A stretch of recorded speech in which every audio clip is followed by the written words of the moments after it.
अगर मैं आपसे ये पूछूं कि बांग्लादेश कैसे बना, तो आपका सीधा साधा जवाब शायद ये होगा कि इंदिरा गांधी ने पाकिस्तान के दो टुकड़े कर दिए। लेकिन अगर आप मुझसे पूछेंगे तो मैं ये कहूंगा कि पाकिस्तान अंदर से इतना टूटा हुआ था कि उसे बस एक झटका देने की जरूरत थी और वो टूट गया। आगे बलूचिस्तान भी बन सकता है। अगर बलूचियों को ये लगा कि उनके साथ इंसाफ नहीं हो रहा है, तो फिर से कोई ताकत आएगी और उसको यूं हल्का सा झटका देगी और वो टूट पड़ेगा। मुझे एक शेर याद आता है कि इतना टूटा हूं कि छूने से बिखर जाऊंगा, अब अगर और दुआ दोगे तो मैं मर जाऊंगा। तो कुछ इस तरह की जब हालत होती है किसी मुल्क की, तो उसे तोड़ना आसान होता है। किसी भी मुल्क को तोड़ना बहुत मुश्किल काम है, अनटिल एंड अनलेस, जब तक कि वो अंदर से न टूटा हुआ हो। अब वो अंदर से टूट सकता है या तो मजहब के बिना पे, या जात पात के बिना पे, या रंग के बिना पे, या जबान के बिना पे। पाकिस्तान के अंदर में जबान का इतना तासुब था कि उसको इंदिरा गांधी ने उसको यूटिलाइज किया और उसको थोड़ा सा झटका दिया और वो टूट गया। अब जरा हम बात करें कि जो इंडिया में जो आतंकी हमला हुआ कश्मीर में, आप सोचिए कि पहली मर्तबा ऐसा हुआ होगा कश्मीर की तारीख में कि टूरिस्ट को मारा गया। पहली मर्तबा ऐसा हुआ होगा शायद कि लोगों का नाम पूछ पूछ के मारा गया, लोगों का मजहब पूछ पूछ के मारा गया, और ये बताया भी गया, कहा भी गया कि जाओ जाके बता देना हमने मजहब पूछ के मारा है। तो कुछ तो सोचा होगा ना सामने वाले ने।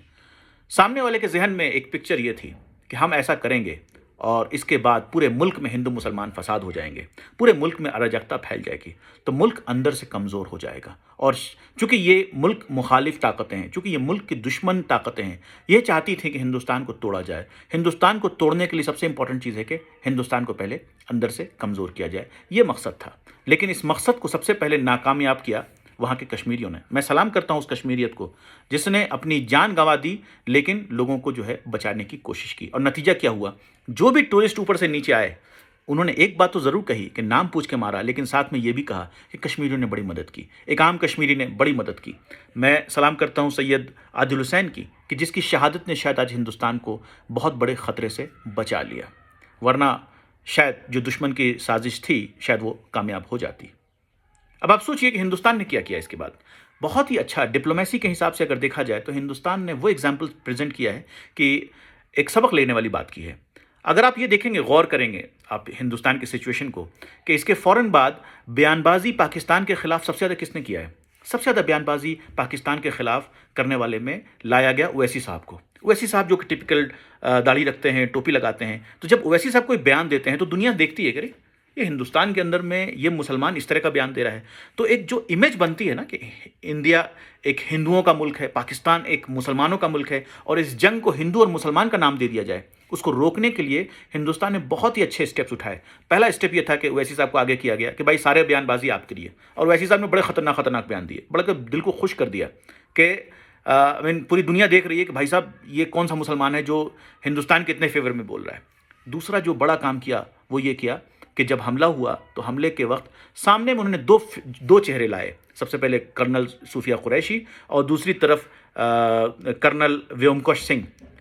तो जो कर्नल सूफिया कुरैशी हैं, जो कि मुसलमान को रिप्रेजेंट करती हैं, क्योंकि देखिए एक ऐसा माहौल बनता है जब इस तरह की चीज़ें होती हैं कि अगर इसको हिंदू और वर्सेस मुसलमान कर दिया जाता, मान लीजिए दुनिया के लेवल पे, तो इससे बड़ी हमारे लिए बड़ी थुथुई होती और बड़ा मुश्किल होता हमारे लिए।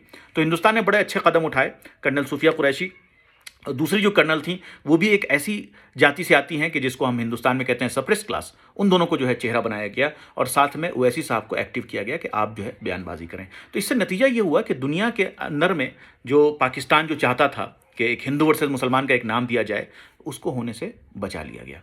अब ज़रा सोचिए, ज़रा सा सिर्फ आप जो है 2 मिनट को आप सोचिए कि काश के ऐसा हो, क्या खूब हो कि कर्नल सूफिया कुरैशी जो कि आज मिलिट्री ड्रेस में उनकी बड़ी इज्जत हो, लेकिन कल अगर सूफिया कोई भी अगर अबाया लगा के, नकाब लगा के अगर एग्ज़ाम देने जाए और उससे कोई हरास ना किया जाए, तो क्या खूब हो।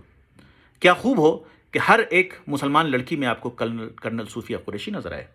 क्या खूब हो कि ओवैसी साहब के हुलिये का अगर कोई आदमी आपके सामने सब्ज़ी बेचने आए तो उसे जो है हरास ना किया जाए। क्या खूब हो कि ओवैसी साहब की शक्ल का इंसान अगर आपके इलाके से गुजर रहा हो और कुछ बेच रहा हो तो उसके इकोनॉमिक बॉयकॉट की बात ना किए जाए।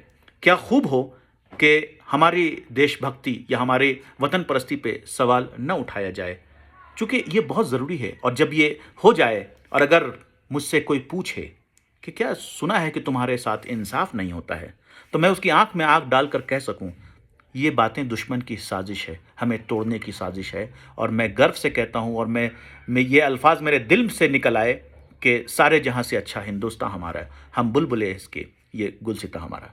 सोचिएगा इस पे। शुक्रिया।